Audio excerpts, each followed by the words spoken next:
bird on a tree. I'm just sitting here. Well, this is our last day in Gardner. Tomorrow morning we leave and we go into the park for 9 days. And we just discovered, yesterday we found this spot. Actually, it's on the very east side of Gardner, and it's like an entrance that can take you down into the Yellowstone River. And as you see below me, that is flowing out of the Yellowstone Park. And then there's also another little river coming down from inside the park, which I don't know what the name of that would be, but I'll take you down there and you can see a little bit closer view of it. And over here you can also sit, have a little picnic. There's like a little cabin venue place right there, which is kind of cool. Yeah, so this is the smaller river coming out of the park, and as you can see, it's coming down pretty fast for this time of year. I can't imagine what that would be like in the spring when the snow is melting and you've got maximum volume. That's got to be just amazing coming down through there. So beautiful. Another hot day today, almost 100 degrees, but then by Saturday the high is 74, in the mid 70s for the rest of the time that we're here. So we are really excited to have that nice cool weather. We can take our day hikes, really get to explore the backcountry of Yellowstone. So the bison rut is over, and now starts the elk rut. So if we're lucky, we should be able to see some bull elk fight over the female elks. It's pretty fascinating, I guess, to see the whole dance and choreography that goes on between the two bulls to see which one actually gets the female herd. Hey, so I'm down in this little river now. You can see behind me how fast it's coming around that corner. Take a look down into the water. Again, crystal clear. I have not seen any waterways in Montana yet that are clouded with any type of pollution or debris. I mean, the waters here are just incredible. They're so clean, and what's really fascinating is they're kind of like a mint green. I'll turn around here so you can see the main Yellowstone River, and you can get a little bit of a feel for the true color of the water.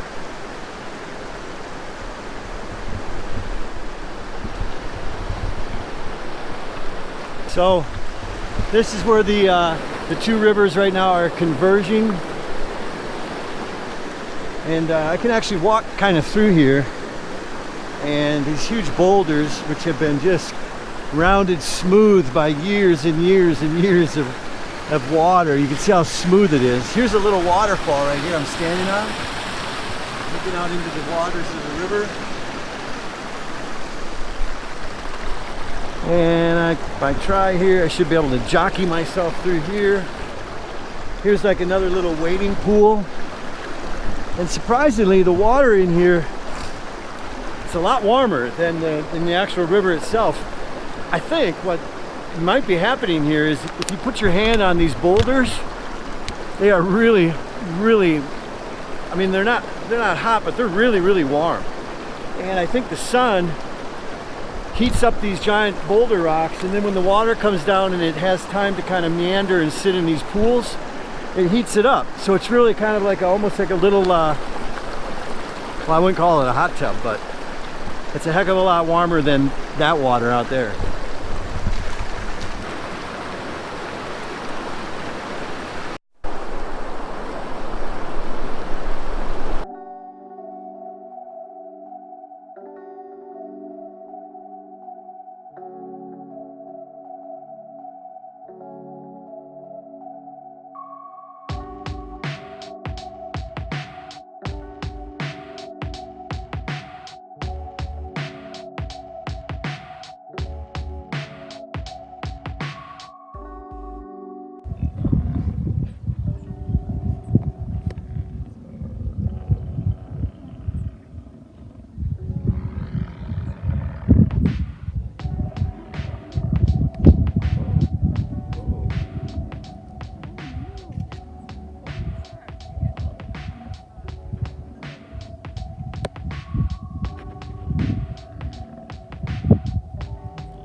This is Mud Falls, and it's a just like steam, boiling water coming up out of the earth. Strong smells of sulfur. And we're just stopping here before we get to our campground. On the way in, already it's just been spectacular once again. This part of the country is absolutely amazing us. Every corner we turn, like Vicky says, you turn your head to the right, you see something unbelievable, and you turn it to the left and it's even more spectacular, and it's constantly changing. This is Dragon's Mouth Spring.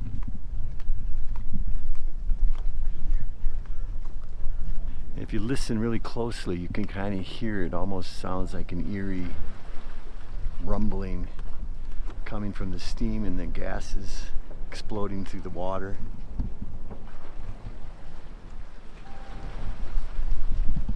I'll try to get a shot up here a little closer, up above, so you can see down back into the rocks here.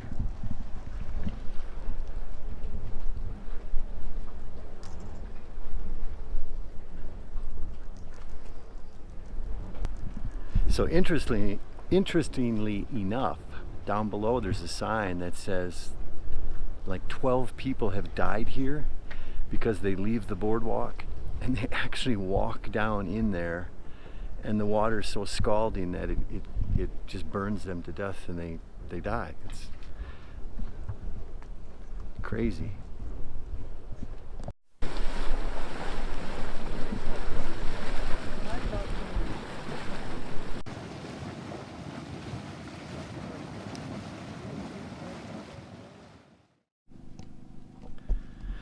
Okay, so we have got everything set up here in Yellowstone.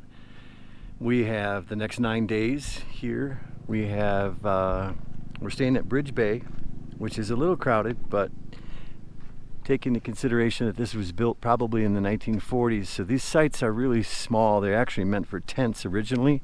Of course, nowadays you have RVs and travel trailers, so it gets a little tight, but we fit in here perfectly. We've got a kind of a pull through actually, so it works out great. And generators running, building up our lithium battery for tonight. I've got this gazebo out, and this is the first time we've used this. It's actually like a mosquito gazebo, but it's awesome because you can, like, we've got it here. Okay, here you're inside of our camper, and then it's kind of neat because it makes almost like an extra room outside. You step down and you step right in, and oh, what's Vicky making? What are you making, Vixter? Margaritas and fajitas, papacita. Margaritas, and you bet. And so yeah, it's awesome. And if it's raining, we can play cards in here and that kind of thing. We've got our bikes out. We've already ridden them down to the marina, which we checked out for kayaking tomorrow. Sophie is sound asleep. She's happy. And the fire pit's ready to go for tonight. We're going to play some cards later. So yeah, this is it, and stay tuned because we're going to do a lot of videoing in the next 9 days of Yellowstone, and you know, we're going to check it all out. So yeah, rolling with the Roche'z. This is the Black Sand Basin, and obviously it's chilly today. It's about 55 degrees and it's kind of misty, which is giving even more dramatic steam vents and stuff. So kind of good and kind of bad, right? If it was warmer out, obviously I don't think it would be this much steam and you'd get a better picture of the actual colors of the water. But this gives it a little bit more dramatic effect too, I think. This guy behind me, shoot, he was just going, and now it kind of stopped. So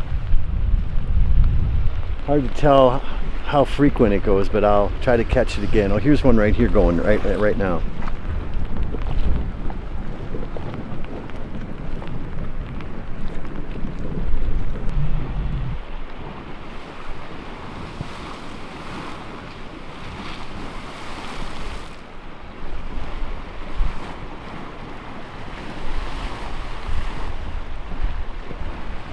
This is the same river, Firehole River, that flows through this area, and it's just so fascinating to me that you've got all of these hot geysers or hyperbolas, whatever they are, and yet you have this cold water trout river running right through all of this, which then the hot water flows down into the river and probably brings the temperature up, I don't know, maybe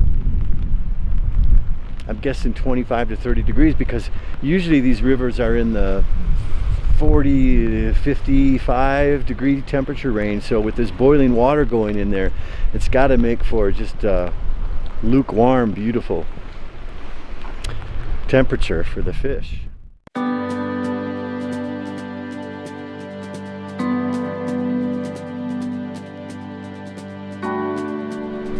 So they set up above that this water here is about 160 degrees coming down from the geyser up above, or the geysers up above.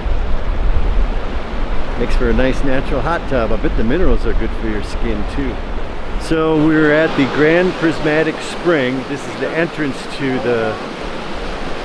this section of the spring. The Grand Prismatic is up at the top. This is just the start of it. And this is boiling water coming down out of one of the springs into a cold river here.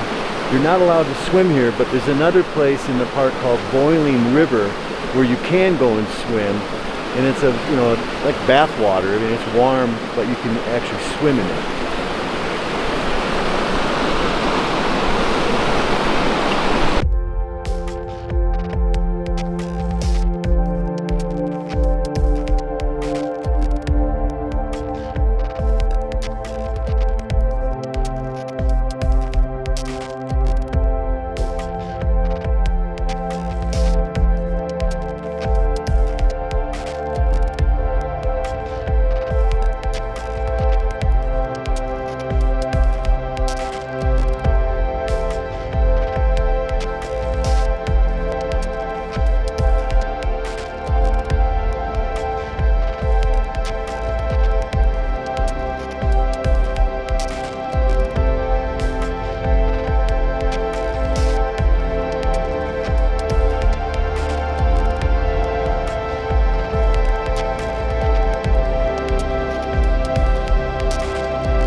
This is Fairy Falls, just a little bit north of Old Faithfull.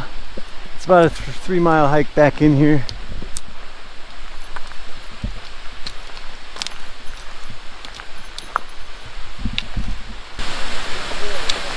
I wonder how many feet it is, Vicky.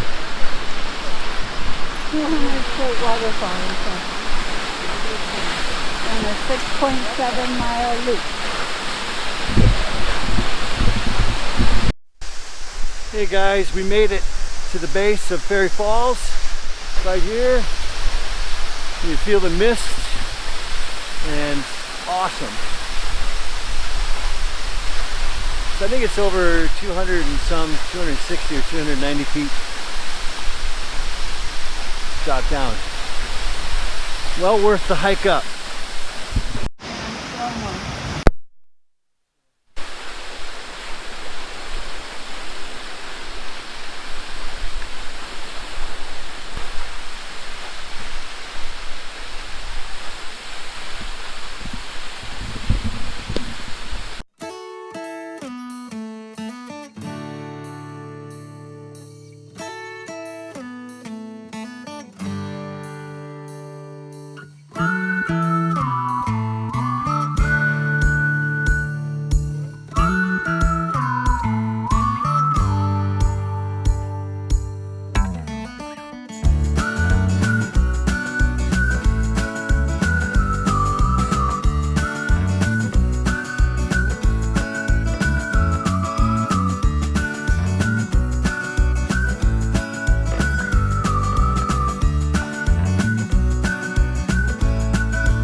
So this is Kepler Falls, just up the road from Old Faithfull. And as you can see, this goes quite a ways down in there.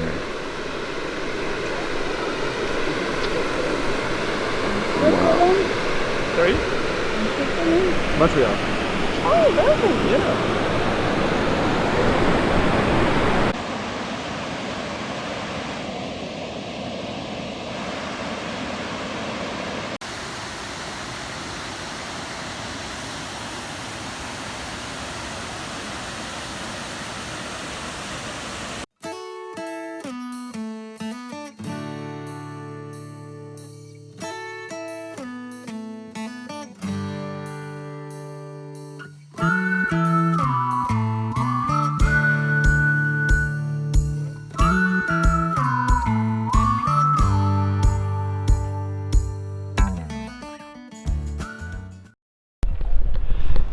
Okay, so we are here at Old Faithfull, and it's supposed to erupt in about, I think, 15 minutes.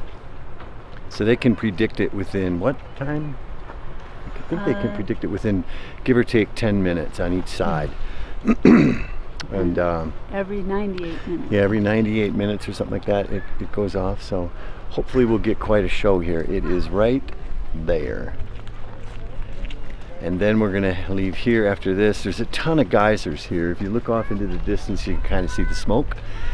There's probably, I didn't count, but there's probably 10 to 15 in this upper basin here. And then north of here, about 10, 15 miles, I think it was called the Nomadic Basin. There's a huge one up there called Steamboat, which is the highest in the world, tallest geyser in the world. But it's they say it's extremely unpredictable, so you could wait 2 weeks and then a month later it might erupt. So we're not going to go that way, but we're going to go up to Prismatic, Grand Prismatic or something like that. It's a thermal pool. We're going to check that out right after this, so stay tuned. I'm going to take some good footage when this goes off. Here she comes. Let me get over by the tree out of your road. Wow.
Yeah, that's the problem. It steams up your lens. Oh yeah, quick.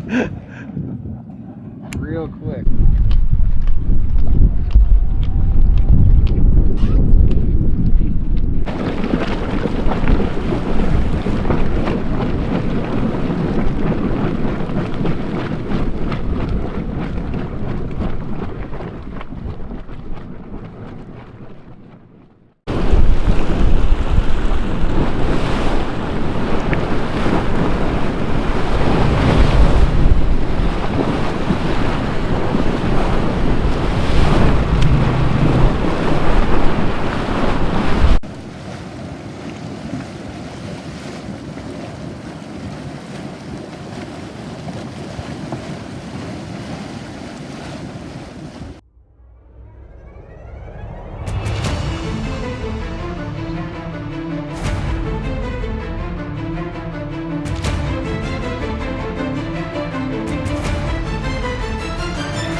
hiked down to just the ledge of the lower falls of the Grand Canyon of Yellowstone National Park, and this is one of the bigger falls here. I'll give you a little, take a peek at what this looks like behind me.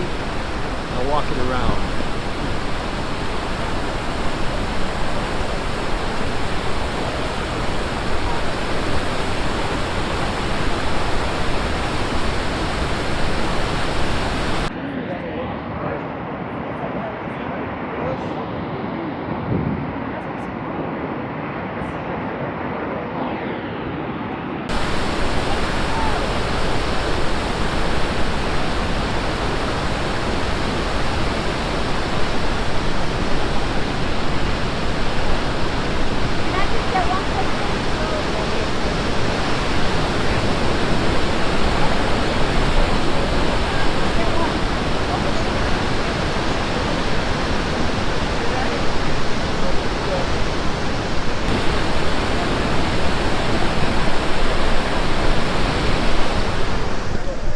Wow. I can't imagine the power and the volume of that water. It's just absolutely amazing here.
Patiently waiting for his family, leading the way.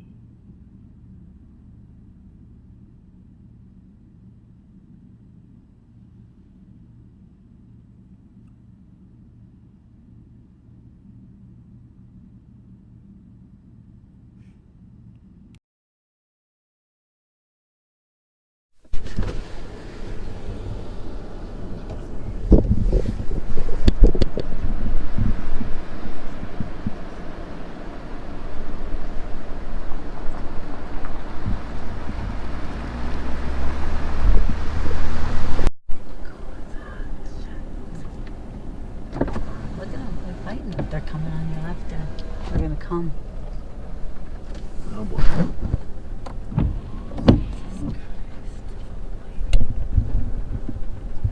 Well, we got a bit of a traffic jam here in Yellowstone.